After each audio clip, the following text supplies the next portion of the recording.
आप देख रहे हैं न्यूज टीवी 74। खबर शामिल करते हैं। कराची से अहम खबर। कराची के इलाके महमूदाबाद से एक शख्स जमशेद खान गुज़िश्ता पीर से लापता है। जमशेद खान वल्द कामयाब खान की उम्र तकरीबन 45 से 50 साल बताई गई है। अहले खाना के मुताबिक जमशेद खान दिमागी ट्यूमर के मर्ज में मुब्तला हैं और उनकी गुमशुदगी के बायस ख़ानदान शदीद परेशानी में मुब्तला है। मालूमात के मुताबिक उनका ताल्लुक KDA TP2 Mahmudabad number 2 Karachi से है, जबकि उनकी मुमकिना मौजूदगी के हवाले से कराची एक्सरे का भी जिक्र किया गया है।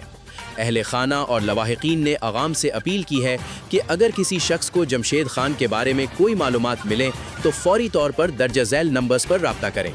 0316 211 9112, 0300 273 8213, 0344 279 5535।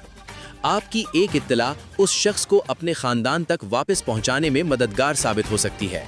बराह करम इस खबर को ज्यादा से ज्यादा शेयर करें।